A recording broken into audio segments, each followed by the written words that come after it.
अंबर हेठा धरती वसदी, इथे हर रुत हसदी हो। किन्ना सोना देश है मेरा, देश है मेरा, देश है मेरा।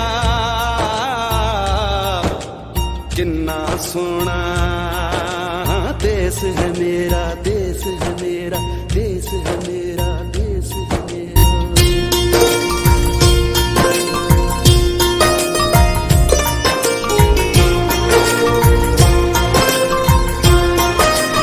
पहले डिफेंस कितनी अहमियत नहीं थी।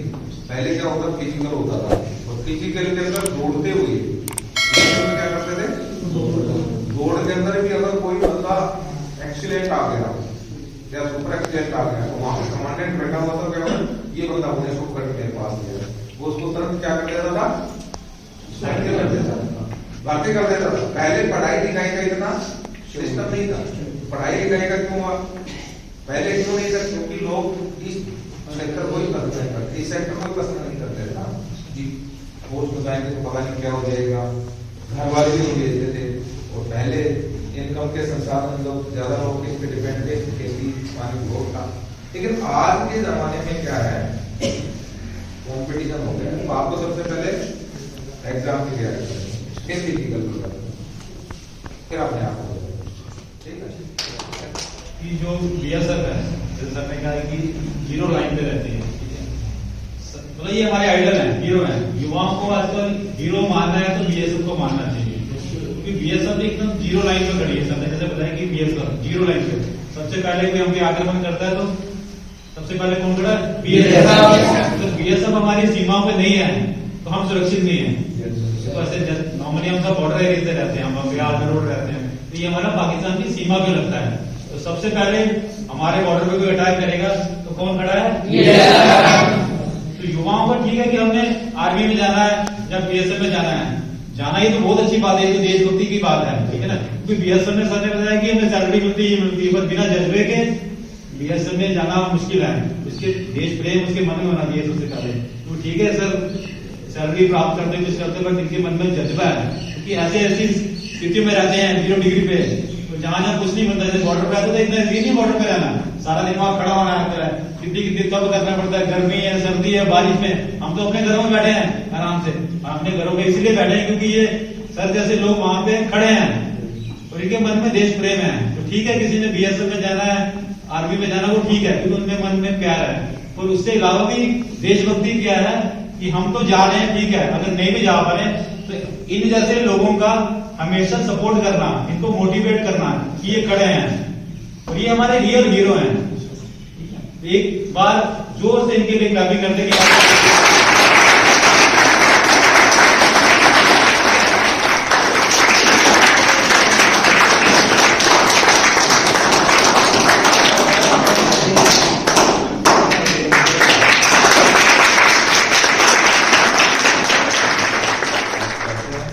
और मैं इस जो सरहदी सेवा संस्था समिति है, इसका बहुत ही मैं एक तरह से फैन हो गया हूँ। फैन समझते हो ना, इतना अच्छा काम कर रहे हैं हर जगह जाकर के बॉर्डर के ऊपर। मतलब हमें अपने परिवार की, अपने माँ बाप की या किसी की भी याद नहीं आने देते। और जो मेन मुख्य त्योहार होते हैं ना, जैसे रक्षाबंधन है, तो रक्षाबंधन जो इनकी जो समिति है, ये इतने बढ़ चढ़ के हिस्सा लेती है कि मतलब उसके कहने के लिए मेरे पास कोई बहुत ज्यादा शब्द नहीं है। मतलब इनसे बहुत ज्यादा प्रेरित हूँ।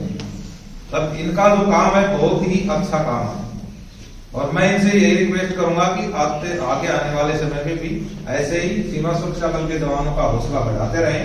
और जाने मन ये समा ये बहार, दिल फिदा जानिसा, ऐ वतन जान जा जान मन, ये समा ये बहार, दिल फिदा जानिसा। जलवा तेरा जलवा, तौबा मेरी तौबा,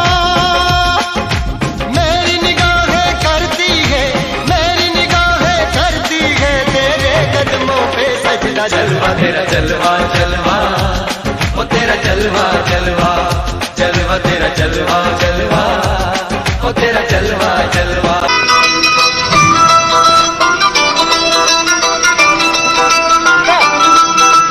ਭੰਗੜਾ ਪਾਉਂਦਾ ਹੈਵੀ ਵੇਟ ਬੱਲੀਏ ਨੀ ਹੱਥ ਮਾਰ ਕੇ ਪੱਟਾਂ ਦੇ ਭੰਗੜਾ ਪਾਉਂਦਾ ਹੈਵੀ ਵੇਟ ਬੱਲੀਏ ਨੀ ਹੱਥ ਮਾਰ ਕੇ ਪੱਟਾਂ ਦੇ ਆ ਚੜ ਗਈ ਜਵਾਨੀ ਵੇਖ ਅੱਗ ਵਰਗੀ ਨੀ ਸਾਡੇ ਗੱਭਰੂ ਜੱਟਾਂ ਦੇ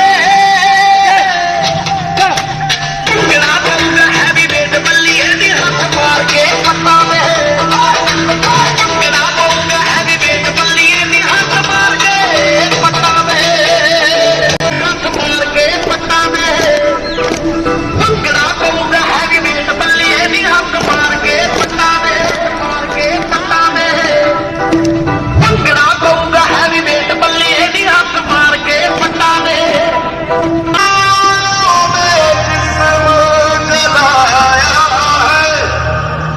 अब जाके कहीं हमने सर पे ये कैसे रंग सजाया है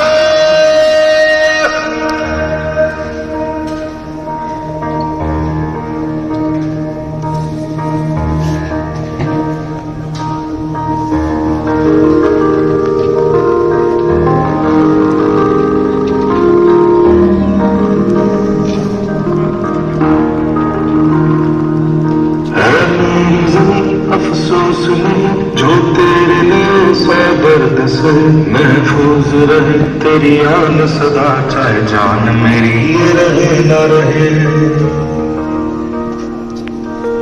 मेरी ज़मीं महबूब मेरी मेरी नफ्स नफ्स में तेरा इश्क बहे ठिकाना पड़े कभी रंग तेरा जिस्मों से निकल के खून कहे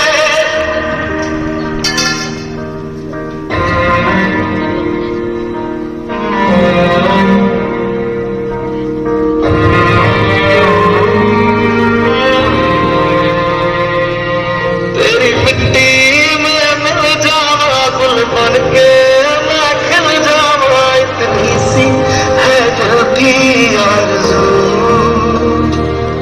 तेरी नदियों में बह जावा तेरे खेतों में लहरावा इतनी सी है दिल की आरज़ू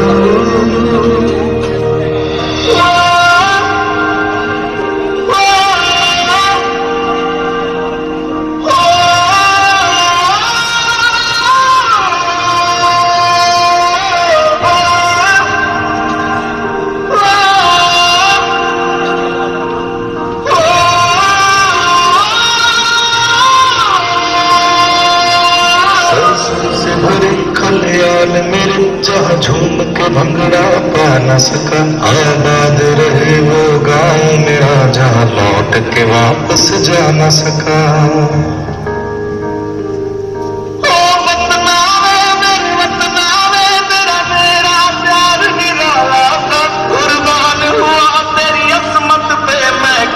नसीबों वाला था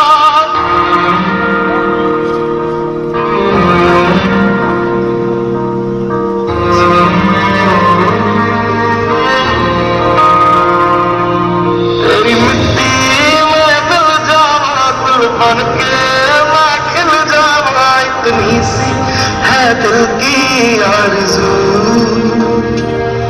तेरी नदियों में बह जावा तेरे खेतों में लहरावा इतनी सी है दिल की आरज़ू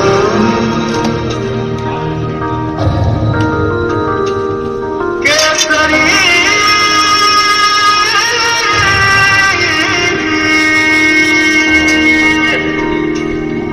ओ हीर मेरी तू हंसती रहे तेरी आंख घड़ी भर नम ना हो मैं मरता था जिस मुखड़े पे कभी उसका उजाला कम ना हो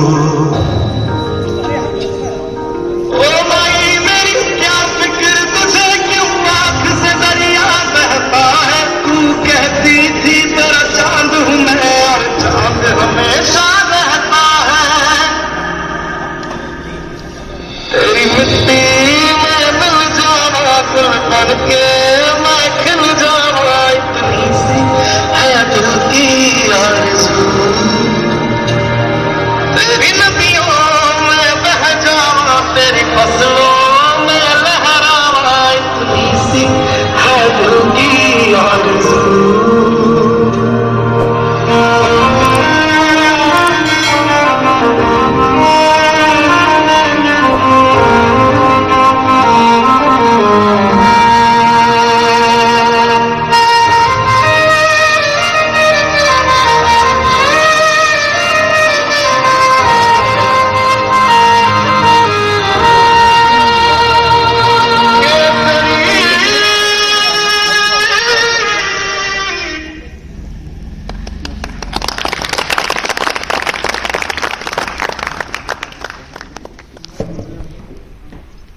अपने पर्सनालिटी डेवलपमेंट कैंप में हम NDRF 7th बटालियन का बहुत बहुत स्वागत करते हैं।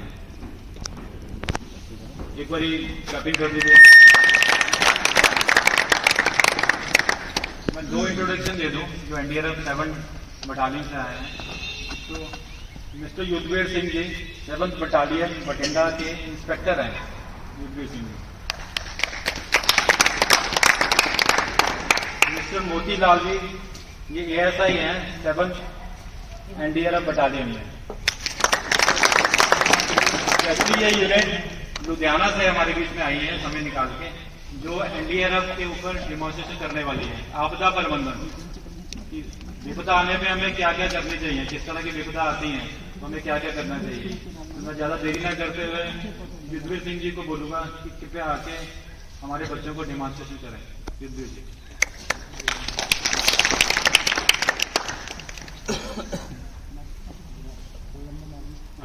धन्यवाद नीरज जी। सभी को मेरा गुड आफ्टरनून। के साथ आप सभी का आज इस जो डेमोन्स्ट्रेशन कम लेक्चर है इसमें हार्दिक स्वागत और अभिनंदन करता हूँ। बेसिकली हम लोग NDRF 7th बटालियन से एक्चुअली बठिंडा में अब भूकंप अचानक से है तो वो नीचे तुरंत उतर सकता है वो नीचे नहीं उतर सकता। तो उस केस में जितना भी तुम्हें चांस बने कि भाई हम अपने को सरवाइव कर सकते हैं, मतलब अपने को कैसे बचा सकते हैं। आपको पता लग गया भूकंप आ रहा तो आपको सबसे पहले आपका जो ये हेड वाला पोर्शन है ना इसको सेफ रखना बहुत इंपॉर्टेंट है। माना अभी तो हम केवल चेयर लेके, यहाँ पर कोई ऐसी चीज नहीं, पर आपने केवल सोचना है क्योंकि ऐसे होगा तो कैसे काम करोगे। तो मान के चलो आप भूकंप आए तो ये कैसे एक्शन करते हैं। देखो भूकंप आए तो पहले अपने हेड को सेव कर लिया। इसको आपने समझना है चीजों को, ये तो नॉर्मल है। और कहीं ना कहीं जहाँ आपको सेफ जगह मिलते ना वहां पर आपने निकल जाना। ठीक है, अभी वो चेयर से शुरू किया था, लेकिन अभी मान के चलो आपके पास बैग है, स्कूल बैग, तो आपने देखा कि यार भूकंप से सामान गिर रहा है, बिल्डिंग कोई पत्थर गिर रहा है या फिर ईंट गिरना शुरू हो गया, वो छत से कुछ चीज गिरना हो गया, हेड को सेफ रखते हो। कहीं जहां भी आपको एग्जिट मिलता है कि आपको लगता है सेफ है तो आप अपना हेड कवर करके बाहर। इसको हम 4 तरीके से ना कंट्रोल करते हैं। एक हो गया डायरेक्ट प्रेशर। डायरेक्ट प्रेशर एक तरीका है। माने कि हाथ में कहीं भी कटा, कोई बाइक लेके चल रहा है और ज्यादा पोर्शन कट ज्यादा नहीं लगा, लेकिन आपका कुछ इस तरीके का इंजरी हुई कि उससे खून निकलना बह रहा है लगातार। तो आपने देखा कि खून बह रहा है तो आप उसको तुरंत या तो कोई कपड़ा ले लो, माना आपका रुमाल रुमाल, जितना भी पोर्शन आपका कवर हो सकता है वो साफ कपड़ा कोशिश करना। नहीं है तो फिर तो मौके पर आपको इतनी लेवल ऑफ इमरजेंसी देके आपको कुछ भी करना पड़ता है। यहाँ हार्ट होता है ना हमारा हल्का, वैसे ऐसा नहीं कि लेफ्ट साइड है हार्ट का, हार्ट सेंटर में होता है यहाँ पे, लेकिन हल्का सा वो उधर को लेफ्ट साइड को क्या रहता है मुड़ा हुआ रहता है, इसलिए बोलते हैं कि बोला बाई साइड पर। जैसे यहाँ पर है, अभी यहाँ से ये उसको पुश कर रहा है, मतलब भेज रहा है ब्लड को। तो माना इनके हाथ में चोट थी, अभी कहाँ पर चोट थी इन्होंने बताया, यहाँ पे चोट थी। और चोट ऐसे नहीं कि ब्लेड से कटा हुआ, बड़े लेवल का चेंज हो गया। तो आपने इसको दबा दिया। अब दबाने के बाद आप क्या करो, इसको उठा दो। आप जो आपका हार्ट है ना इस लेवल से ऊपर करो। क्यों? क्योंकि जो ब्लड है यहाँ जब ये पुश करेगा तो ऊपर रहेगा ना हार्ट से, तो फ्लो कम हो जाएगा, है ना। तो इसलिए क्या करना है, इसको एलिवेट ऐसी पैर में कर सकते हैं। माना पैर में लग गया तो पैर में लग गया तो पैर को उठा दो आप, दबा के उस ब्लड उस वाली जगह पे, या तो ऐसे रख लो। अब मैं इसका एग्जांपल दूंगा आप लोगों को, हमने जो फेस किया रोड एक्सीडेंट में। ऐसे उठा दो उसका पैर और ऊपर भी उठा सकते हैं, वो जितना लेवल आपको दिख रहा है कि खून की स्लाब वगैरह हो गया है, ये समझ के इसको बोलते हैं एलिवेट करना। एलिवेट मतलब ज्यादा माना उस बॉडी से 2 लीटर उस लड़के का खून बह जाता तो मुश्किल था उसको बचाना। तो खून को रोकना बहुत ज्यादा जरूरी है जब भी चोट लगे। ठीक है। अच्छा, एक इसमें हमारी बॉडी में भी प्रेशर पॉइंट होते हैं। आप देखते हैं डॉक्टर साहब जब चेक करते हैं आपका क्या देखते हैं, ऐसे चेक करते हैं ना। ऐसी जरूरी नहीं कि यहाँ पर ही प्रेशर पॉइंट है, वो जो आपको लगता है कि हल्का, तो मैं अलाउ नहीं करूंगा कि आप लोग इसको करें, लेकिन ये बहुत उस लेवल पे करते हैं जब बहुत ही ज्यादा दिक्कत हो गई। किसी का हाथ ही कट गया मानो, अब हाथ अगर एक्सीडेंट में यहाँ से कट गया ना, तो क्या हाथ और पैर कटने से आदमी की डेथ मतलब बच सकता है अगर उसका ब्लीडिंग कंट्रोल हो गया तो। थोड़ा आपके पास ही नहीं तो आप कपड़ा रखो, रुमाल रखो, कोई कॉटन का कपड़ा। बैंडेज ऐसे लगाना सीधा, और बैंडेज लगाने का तरीका भी आप दूसरी पट्टी साइड से राउंड मारो। दिख रहा है सभी को?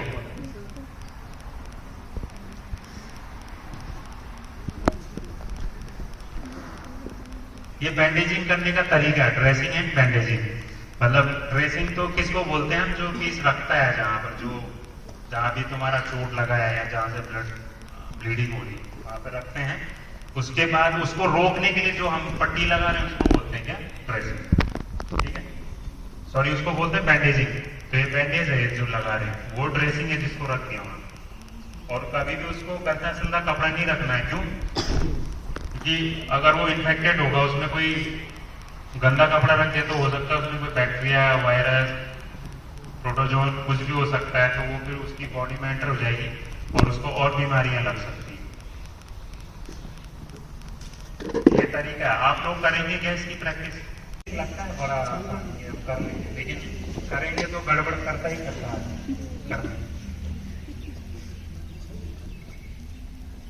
ठीक है, और कोई उसके अंदर रख देना, और उसमें ये ध्यान रखना कि कोई ऐसी चीज नहीं डालनी या डिटॉल नहीं डालना, कोई ऐसा जो आपको दिक्कत करे आने में। ऐसे नहीं, हल्का सा उसको, वैसे तो एंटीसेप्टिक हमारे पास तो रहते हैं, लेकिन अगर आपके पास नहीं तो हल्का सा उसको मॉइस्चर हल्का पानी से भी कर सकते हैं।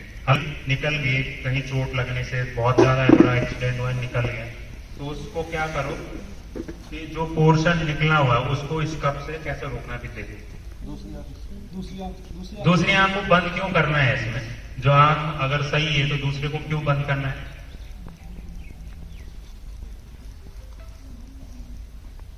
दूसरे आंख को बंद क्यों करना? आप लोग ऐसे कर सकते हैं कि आपकी एक आंख इधर देखे और एक इधर देखे, कोई कर सकता है ऐसा?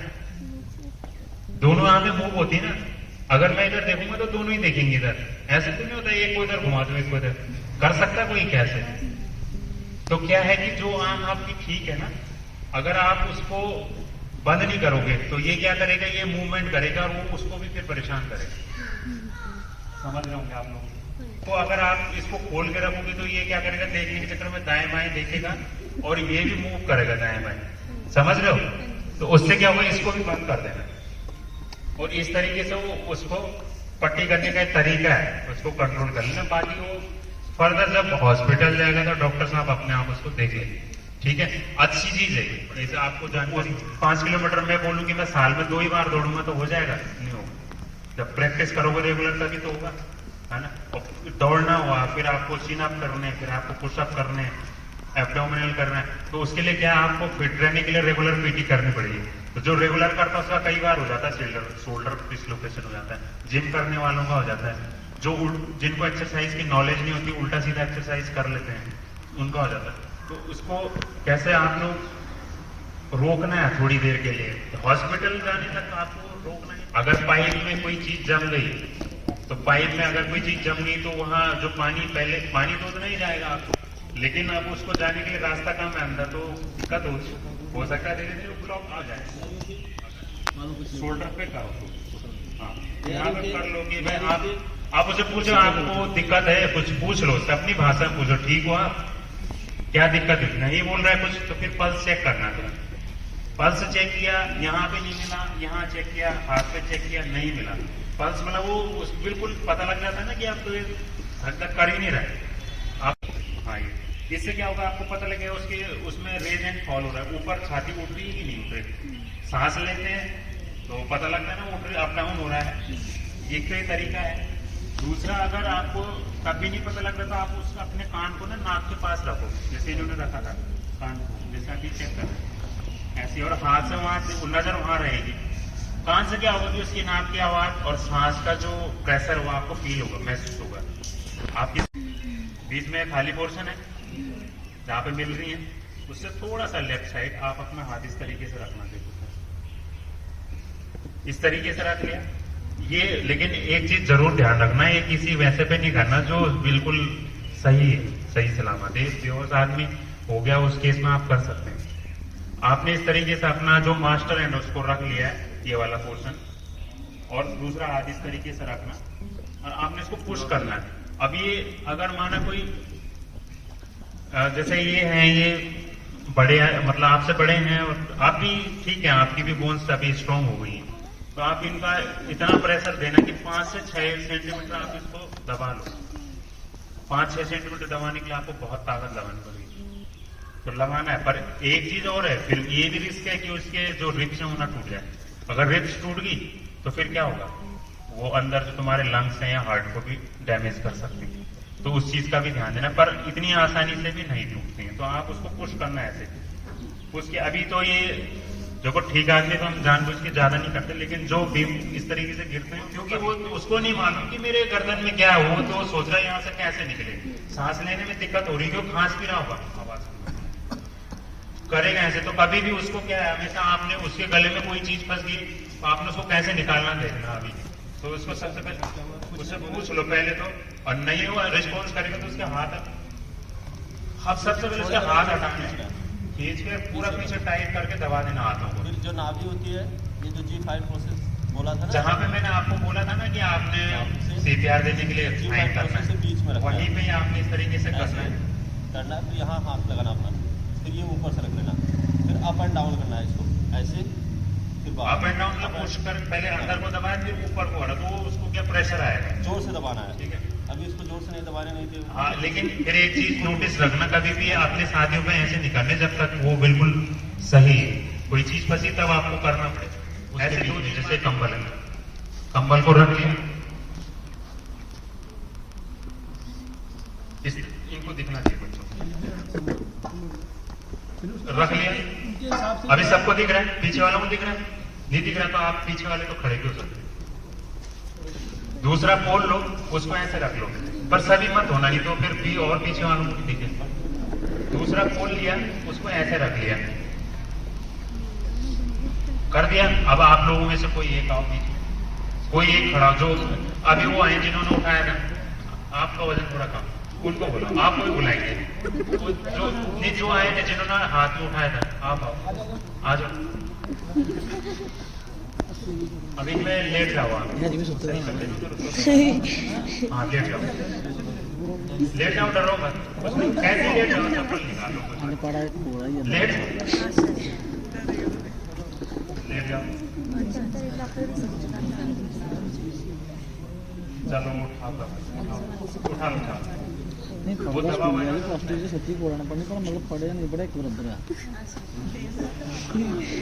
अब थोड़ा सा राउंड करो।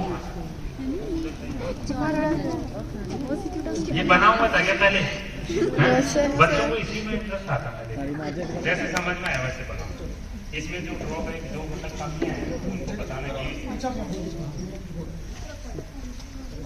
इसमें क्या पहाड़ों में खास तौर हम देखते हैं, पहले मैं भी उत्तराखंड में मैंने देखा, गाँव में लोग चारपाई में लेके आते थे, बड़ा कॉम्प्लिकेटेड होता उसको लाना, या फिर वो बैठने वाली डोली टाइप की लाते थे। इसमें बड़ा आसान है, ले जाने वाले को, फिर जिसको ले जा रहे हो उसको भी आसान है। तो आप कहीं घुमाओ, पर देखना छोड़ना, पर ठीक है।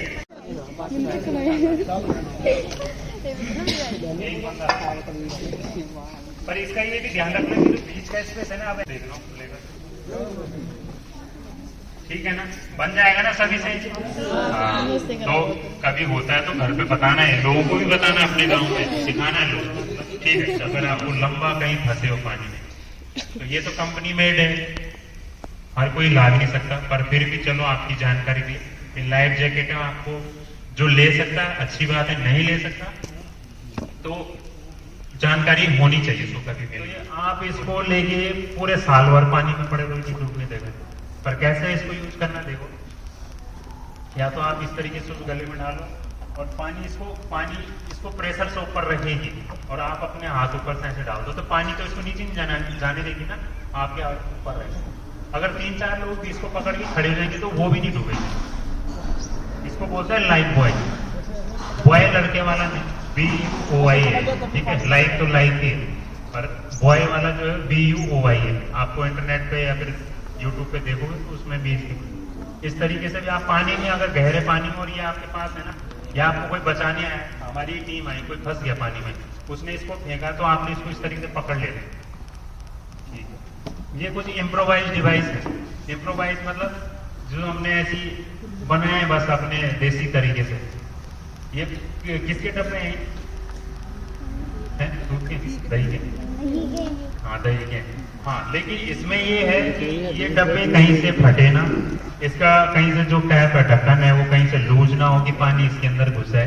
अगर ये इसके अंदर पानी कहीं से नहीं घुस रहा है, आप फंसा के रखो और चले रहो, ये आपको कभी भी नहीं डूबने देगा जब तक ये टूटे ना, कभी भी नहीं डूबने देगा। ये बहुत ज्यादा जरूरी चीजें हैं।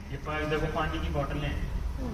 हम लोग जब हम लोगों का स्विमिंग कोर्स होता है तो जो बिल्कुल न्यू स्विमर होते हैं जिनको बिल्कुल तैरना नहीं आता तो उनको कुछ टाइम इससे प्रैक्टिस कराते हैं। और हमें भी प्रैक्टिस के लिए ऐसे नहीं हम लोगों को ऐसे ही किसी स्विमिंग पूल में छोड़ देंगे, गंदे से गंदे झील में छोड़ देते हैं। पानी गंदा है, गहरा है, झील में डाल देते हैं, जाओ तैरो।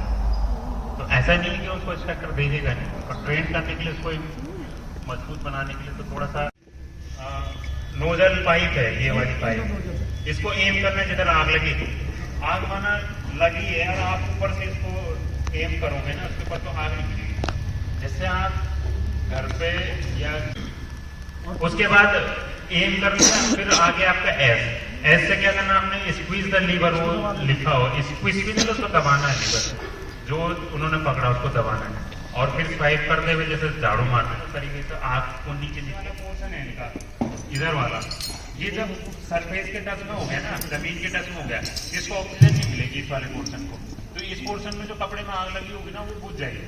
फिर ऐसे रोल कर लेंगे, ऐसे रोल करके फिर रोल करेंगे तो जो आग आपके कपड़ों में वो बुझ जाएगी। पहली बार तो कोशिश करो निकाल के फेंक दो उसको, नहीं है तो फिर भी आप ऐसे रोल करोगे तो जो कपड़ों में आग है वो बढ़ेगी नहीं, क्या हो जाएगी। यह मल्टीपर्पज रॉप, इसकी जो फ्लेक्सिबिलिटी है 25% से 30% ये फ्लेक्सिबल है। इसकी जो मतलब खिंचाव है इसका, अगर हम कहीं लगाते हैं तो इसमें जो कितना भी टाइट करें तो 25% इसमें खिंचाव आ जाता है। ये हम कहीं भी किसी को अगर कोई खाई में गिर गया वहाँ से निकालने के लिए, या कहीं हमने चढ़ना है कहीं, तो उसके लिए इसका इस रॉप का हम उपयोग करते हैं। तो हम जो कैराबिनर है, कैराबिनर से अपने आप को कहीं अगर हमें जाना है तो इसका उपयोग करते हैं।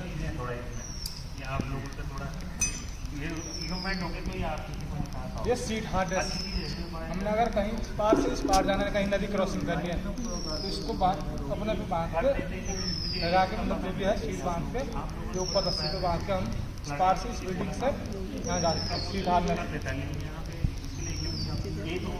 ये असेंडर, इससे हम जैसे हम ये रॉक है कहीं अगर हमने चढ़ाई करनी है, कहीं ऊपर चढ़ना है हमें, तो हमें हाथ से मतलब ऐसे मुट्ठी बंद करके नहीं जाना पड़ेगा, इससे ऊपर चढ़ सकता है। ये डाउन नहीं होगी, सिर्फ ऊपर चढ़ने के काम करेगा। असेंडर, असेंडर है, जुमार बोल सकते हैं इसको।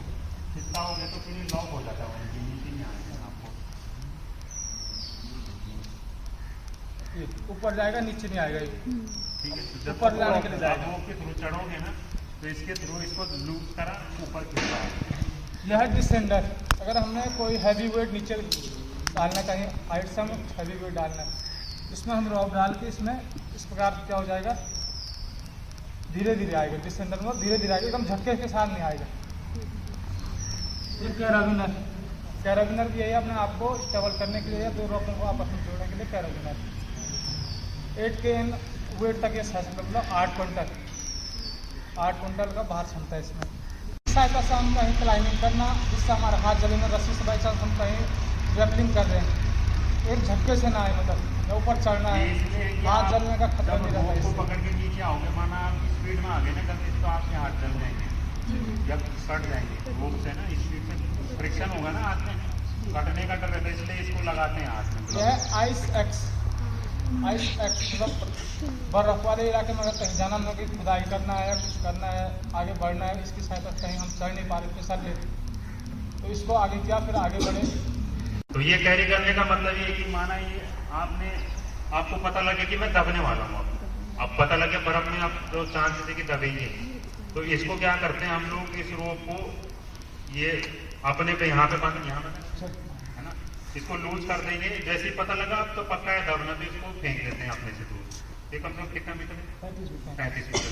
ये 35 मीटर चल जहाँ भी होगा, अगर माना बर्फ वहां तक नहीं गई तो जो बाद में रेस्क्यू करने के लिए लोग आएंगे तो इसकी मदद से फाइन कर लेते हैं कि हाँ यार वो बंदा यहाँ होगा।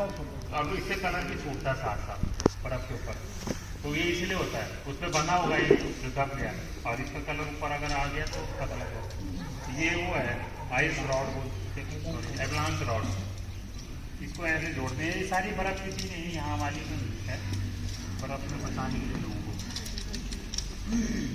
ये सर्च करने के लिए केवल जो कहीं बर्फ में दब गया नीचे ना, इसको फिर ऐसे गाड़ के चेक करते हैं कहाँ पे वो बॉडी, कहीं अगर कोई दबा है तो इसको ऐसे चेक करके सर्च का माना इतने बड़े एरिया में कोई दब गया, हमें क्या पता कहाँ पे दबा, उसका तरीका है। फिर जैसे 5 लोग जा रहे हैं सर्च करते हुए, इसको गाड़ने में जाएंगे ऐसे ऐसे ऐसे, जहाँ पे फिर चेक करेंगे इसमें कुछ ब्लीडिंग, कोई ब्लड या कोई कपड़ा फंस गया हो तो उससे पता लग जाता है हाँ यहाँ बॉडी है, फिर वहाँ से खुदाई करके। तीरथ सिंह ने वीर चक्र विजेता है, इनका निवास मंगोली में है और जिस संगठन के तहत हम ये पर्सनैलिटी डेवलपमेंट का लगा रहे हैं, सरहदी लोक सेवा समिति, इसके ये पंजाब के प्रधान है श्रीमान कर्नल भी। अब मैं कर्नल साहब से और मनोज सिंह चाहती करूँगा कि NDRF के टीमों को सम्मानित करें, टोकन उपलब्ध हमारी तरफ से प्रदान करें। ऐ वतन जान जान जान मन ये समा ये बहार दिल फिदा तेरा जलवा तौबा मेरी तौबा मेरी निगाहें करती है मेरी निगाहें करती है तेरे कदमों पे सजदा। जलवा तेरा जलवा जलवा वो तेरा जलवा जलवा जलवा तेरा जलवा जलवा ओ तेरा जलवा जलवा जलवा तेरा जलवा तौबा मेरी तौबा।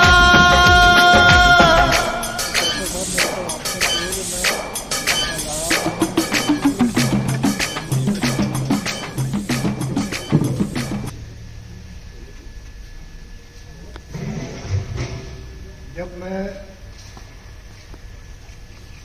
30-40 साल पीछे की तरफ देखता हूँ तो मुझे ऐसा महसूस होता है कि आज और पिछले 30 साल में बहुत ज़्यादा फर्क है। जब हम प्राइमरी और मिडिल क्लासेस में थे या हायर सेकेंडरी क्लासेस में थे तो हमने कभी सोचा भी नहीं था और ना ही देखा था कि ऐसी चीज़ें जो है एक NGO जो है नॉन गवर्नमेंट ऑर्गेनाइजेशन मुहैया करा सकती है। अब मैं इस कैंप के टीचर और मार्गदर्शक श्रीमान मनोज जी को आग्रह करूंगा कि समापन सत्र में बच्चों के साथ कुछ आप सब घर जा रहे हैं तो मुझे एक कहानी याद आ रही है इस समय। पुराने जमाने में तो ऐसे स्कूल नहीं थे, तब तो गुरुकुल हुआ करते थे, तो शिष्य गुरु जी के पास पढ़ने जाया करते थे। अब जब 2 शिष्य अपने गुरु के पास आए, गुरु जी आशीर्वाद तो हम जा रहे हैं, जाओ। वो चल पड़े अपने घर के लिए। रास्ते में गुरु जी एक चाल चली, तो ये कहानी कहती है। उस चाल के अंदर उन्होंने रास्ते पर बहुत से कांटे बिछा दिए। अब दोनों शिष्यों ने देखा कि कांटे बिछे हुए, तो आपस में यही करते जो उस शिष्य ने किया। पहले शिष्य ने क्या किया, रास्ता कच्चा पकड़ा, कांटों के साइड में से होकर निकल गया। अब दूसरे की बारी आई, उसने कांटे मैं चलूंगा तो मेरे लगेंगे, मेरे बाद को आएगा तो उसको लगेंगे, तो उसने वहां से कांटे बिनने शुरू कर दिए, उठाने शुरू कर दिए, रास्ता साफ होने लगे। गुरु जी बात ये कहते हैं। गुरु जी जो पहला शिष्य है उसको पकड़ा, वापस अपने गुरुकुल में ले आए। गुरु जी मैंने क्या किया, आपने उसको जाने दिया और मुझे रोक लिया, उनका भी शिक्षा अधूरी है। मतलब मैंने किताब पढ़ाई, मतलब ये नहीं था कि जो मैं कभी कभी यहाँ कहता होता हूँ, ये हमें कोई चोरी खाएगा, होकी के अंदर को खाओगा। मतलब तोते को जो रटाया जाए वो रटता है, लेकिन अपनाता नहीं है। तूने मेरा पाठ रटा है, अपनाया नहीं, तेरी शिक्षा भी अधूरी है, तो मेरे द्वारा गुरुकुल रहना पड़ेगा। ऐसी परीक्षा आपकी भी है। यहाँ 2 दिन रहकर बहुत कुछ आपको सिखाने की हमने कोशिश की है। आपका दिमाग एक समय में कितने कामों में चलना चाहिए, इसका हमने प्रयास किया है। क्योंकि आप जब आए थे तो मैंने पहले कहा था जंक्शन एक शब्द यूज किया था कि बठिंडा हमारे स्टेट का सबसे बड़ा जंक्शन है, जहाँ एक साथ 9 ट्रेनें निकलती है। तो अपना दिमाग को वो जंक्शन बनाना, एक समय में बहुत से काम मैं सोच सकता हूँ और कर सकता हूँ। अभी तक आप अपने घर में थे तो सुबह उठते थे स्कूल, लेकिन यहाँ एक साथ आप 9-10 काम कर सकते हैं। तो याद करिए, पहले दिन आए तो आपके जीवन में क्या होना चाहिए, तो मैंने 5 बातें उस समय बताई थी। किसी को याद है क्या? एक एक बात बताने की कोशिश करो। हम 5 शब्द अपने डिक्शनरी में से याद करना, 1 साल बाद रोज पढ़ना। किताबों को अपना दोस्त बनाइए। ये जो दोस्त जिसको हम ब्रो कहते हैं वो दोस्त नहीं चाहिए, किताब को अपना दोस्त बनाइए। किताब अगर दोस्त बन गई तो जिंदगी में तरक्की करेंगे, अगर से फालतू के दोस्त बन गए तो जिंदगी में पछताएंगे। तो अपने जीवन में रोज की एक किताब का 1 पेज भी पढ़ा। अपना गोल सेट करना कि मैंने करना क्या है। मुझे दूसरों को देख के अपना गोल नहीं बनाना, मुझे खुद को देखकर मेरी योग्यता क्या है, मेरी समझ क्या है, मेरी बुद्धि कितनी है, उस हिसाब से अपना गोल सेट करना। हिंदी के भी 5 शब्द, पंजाबी तो हम सब बोलते हैं, रोज बोलते हैं, लेकिन कल को मैं नौकरी के लिए बाहर जाना तो मैं कम से कम 5 शब्द रोज पढ़ने शुरू करूंगा तो मेरी हिंदी का व्याकरण भी ठीक हो जाएगी। मैंने कल बताया था। और आज क्या हुआ था, एनडीआर, हम बॉर्डर पर रहते हैं। मुझे याद है उन्होंने पानी की बात की, मैं कई बार फोन करता था जब बाढ़ यहाँ आई, कितना पानी आ गया, आप बचे हो कि नहीं बचे हो, नहीं बचे हो तो हम क्या कर सकते हैं आपके लिए। मैं बार बार यहाँ बुंदियाल में फोन करता उन दिनों में। हम तो पठानकोट बैठे हैं, सेफ बैठे हैं, लेकिन बॉर्डर पर हमारा कार्यकर्ता कैसे बैठे, इसका रूटीन नहीं रखता। मतलब कुछ करना पड़ेगा तो हम पठानकोट से करेंगे। ये सोच बॉर्डर पर बनानी कि अपने क्षेत्र में कोई समस्या आएगी तो उसके छोटे मोटे हल तो मैं कर सकता हूँ, बड़े बड़े नहीं कर सकता। उसका एक डेमो मैंने आज दिया कि मैंने कहा स्ट्रेचर बना के दिखाओ। हम कहते साधा नहीं है, तो स्ट्रेचर बना के दिखाया कि कपड़े से भी बन सकता है, टी शर्ट से भी बन सकता है। तो अपना IQ बढ़ाने के लिए आज वो बताया। ऐसे कुछ काम एक साथ आपको 2 दिनों में बहुत कुछ सिखाने की कोशिश की है। अब जो मैंने कहानी शुरू की उसका अंत यही है, असली परीक्षा अब यहाँ निकलने के बाद आपकी होगी। बस आज के लिए मुझे आपको इतना ही कहना है। समापन में हम 3 बार भारत माता की जय करते हुए इस समापन कार्यक्रम को खत्म करेंगे। और समापन कार्यक्रम के बाद चाय का प्रोग्राम है, चाय सब पी के जाएंगे, ठीक है। और अजय जी को अपना नंबर सब देके जाएंगे। और क्या करना है, घर जाके व्हाट्सएप मैसेज करना है और उसे बोलना है कि हम सही सलामत पहुंच गए हैं। अब 3 बार जय घोष करेंगे। भारत माता की, भारत माता की, भारत माता की।